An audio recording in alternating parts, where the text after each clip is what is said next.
কেন আমি এখানে এসে দেখি অনেক সাধু সঙ্গ হচ্ছে, হরিকথা হচ্ছে, হরিনাম হচ্ছে, তাই আমি এখানে আসতে পেরে আমার জীবন ধন্য হয়ে গেছে, তাই আমি আপনার প্রতি কৃত।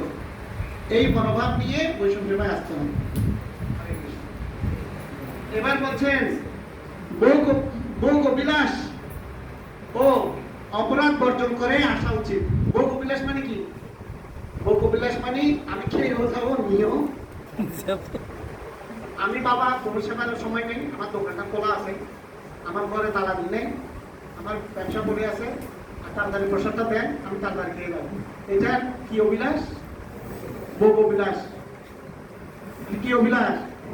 ভোগ অভিলাষ কি? বৈষ্ণব সেবা আসতে হলে আপনাকে কমসে কম 12টার দিকে, মানে দুপুরে হলে 12টার দিকে আসতে হবে। কেন? 12টা থেকে ভোগ আনতে হয়, 12টা থেকে কীর্তন হয়। তা আমি যারা বৈষ্ণব সেবা দিয়েছে তারা কোন টাকা দিয়েছে আমি জানি? তারা কি এগুলো অবৈধ টাকা না বৈধ টাকা? তারা কি কোনো বিপদ থেকে মুক্ত হওয়ার জন্য দিচ্ছে, নাকি তারা কোনো রোগ শোক থেকে মুক্ত হওয়ার জন্য দিচ্ছে? তাহলে চিন্তা করে দেখুন, ওই টাকার কিন্তু কোনো কি নিরাপত্তা নেই। ওই টাকা দিয়ে তারা বৈষ্ণব সেবা দিচ্ছে। আর আমি যদি গিয়ে শুধু খেয়ে চলে যাই, তাহলে তাদের যে কর্মফল এগুলো কিন্তু আমার সাথে চলে যাবে। তাদের কর্মফলগুলো কার সাথে যাবে?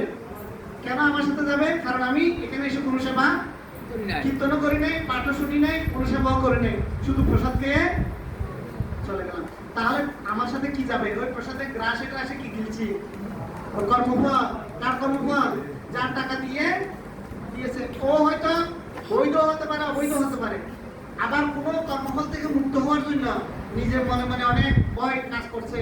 আমার মনে হয় এই কাজটা হবে না, আমার মনে হয় আমি বড় একটা পাপ করে ফেলেছি, আমার মনে হয় আমার ছেলে মেয়ে অসুস্থ আছে, আমার মনে হয় আমার কি অনেক বড় বিপদ চলছে, অনেক খারাপ চলছে, অনেক কিছু চলছে, আমার গ্রহ খারাপ, আমার গ্রহ দোষ আছে। এগুলো থেকে নিষ্কৃতির জন্য আমি কি দিয়েছি? এখন ওইগুলোর ফলগুলো কে নেবে?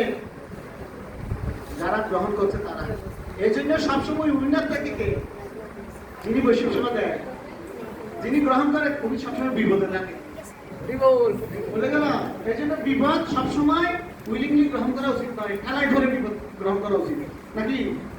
আমাকে 10 বার নিমন্ত্রণ করলে একবার যাওয়া উচিত, বা 2 বার যাওয়া উচিত। 10 বার গেলে বুঝতে পারি 10 বারেই কর্মফল আমাকে, আর নাহলে আমার সেবার মনোভাব নিয়ে যেতে হবে।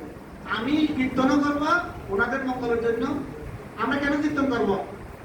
কারণ আজকে বৈষ্ণব সেবা দিয়েছে, আমরা সবাই নিমন্ত্রিত, আমরা কীর্তন করছি। কার জন্য? যিনি বৈষ্ণব সেবা দিয়েছেন তার মঙ্গলের জন্য, তার পরিবারের মঙ্গলের জন্য। আমি যদি তার